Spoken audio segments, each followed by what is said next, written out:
ये दास रोज सुनता है यहाँ भक्तों से, कहते हैं जी मैंने ऐसे कर दिया,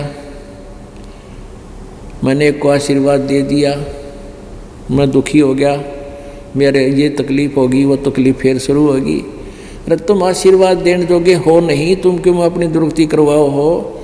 आप 4 पंप टायर में हवा के भरो हो हैं, और फिर उल्टा दूसरे में डालने की चेष्टा करते हो। अपने टायर ट्यूब में थे, दूसरे में हवा भरते, तुमने ना तुम्हारी गाड़ी चले ना उनकी चले। यदि कोई दुखी है, आपका मित्र है, रिश्तेदार है, परिजन है, उसको भी राम नाम का पंप दिला दो। ये यानी हवा भरण का अपना उससे भरवावे, यहाँ आवे, हम उसको एक ऐसी विधि पर बताएंगे जिससे वो भी सुखी होगा। इस राम नाम के पंप तो अपनी हवा भरे, दोनों की गाड़ी, दोनों का साइकिल चले। हम अपने साइकिल से, अपनी गाड़ी से, कार से यदि दूसरे की टायर में हवा भर देंगे तो दोनों कंडम। तो पुण्यात्माओं, आपके पास पुण्य नहीं रहे और आप एक दूसरे के सिर पर हाथ रखते हो, आपका आशीर्वाद दे रहे हो, तो आपके पुण्य उसमें प्रवेश हो रहे हैं। ईब जब तुम्हारे समझ में आ गई है तो इसी नाला की करियो ना।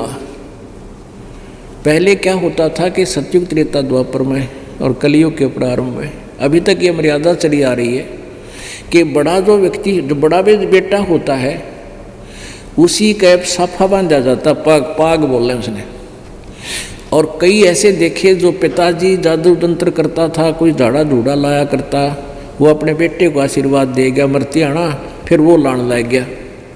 यानी वो पिछले जन्म का पुण्यकर्मी प्राणी था, उसके थोड़े बहुत जंतर मंत्र तो किसी ने लाभ हो गया, फिर वो बेटे तो ही दे गया, वह सारी झाड़ी का चला गया, आप गधा बन गया।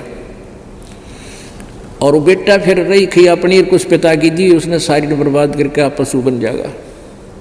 तो पहले तो उनके पास थोड़ी बहुत पुण्य थे जन्म जन्मांतर के। इस कलयुग में कोई भक्ति शास्त्र बिल्कुल नहीं कर रहा, तो वो आशीर्वाद दिया करते थे अपने बेटियां ने, बेटियां ने, पुत्र वधू ने, अपने नातियों को, रिश्तेदारों को, बड़े वाले बुजुर्ग आशीर्वाद देते थे। तो उनके पास पुण्य थे पूर्व जन्म के, वो ऐसे बांट दिया करते थे। और जैसे ये बहू पुत्र वधू आती है, सास की या दादी माँ, सास माँ की यानी दादी सास की, पैर दबाया कर, पैर दबाया करती नु बैठ के, और वह नु कहा करती, बेटी बूढ़ सुहागन हो, तेरे बेटे हो तो सुखी रहे। अब वो पहले थोड़ी बहुत उसके पास पुण्य कमाई होती जिसकी, उसका थोड़ा बहुत फल लग जाता, उसको फर्क लग जाता। अब तो दोनों खाली खोखे हुआ, पुत्र वधू भी रुआ, दादस भी रुआ, सासू भी दे जा आशीर्वाद को छोड़ना जाना को नहीं, और को थोड़ी बहुत पड़ा हो कि तकर का कमाई का वो वहाँ चला जाएगा। तो इस तरह हमने अपनी भक्ति बर्बाद की।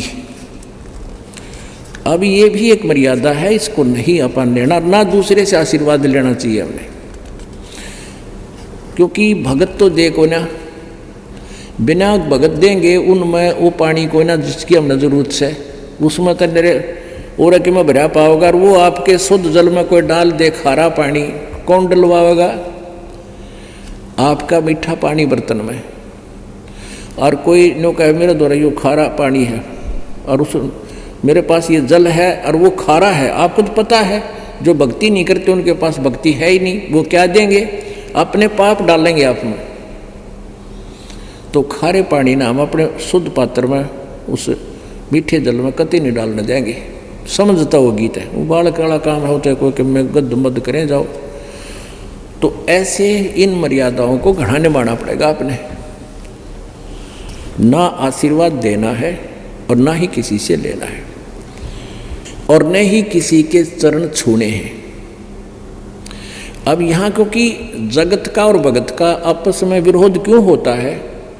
क्योंकि जगत जो काम कर रहा है वो भक्ति के विपरीत होते हैं, इसलिए दोनों का विवाद स्वाभाविक होता है, उनमें विरोध अवश्य होता है, होने दे। लेकिन हमने अपने हिसाब से चलना। इब कहें न्यू कहें, बता भाई वो तन्यू कह है, रामपाल तन्यू कहे इनका गुरु जी, कि बूढ़े बुजुर्गा के चरण ना छुइयो। बता, या कोई बात हुई है? आदर सत्कार तो कराया करें, आदर सत्कार करो, नमस्कार करो। और बूढ़े ने मीठा बोले, बुढ़िया ने प्यार तो बात करे, खूब सेवा करे। और यदि कोई बीमार हो जाता है, किसी के पैरों में, हाथ में, कमर में, सिर में दर्द है, चाहे छोटे को चाहे बड़े के, खूब पैर भी दबाओ उसके।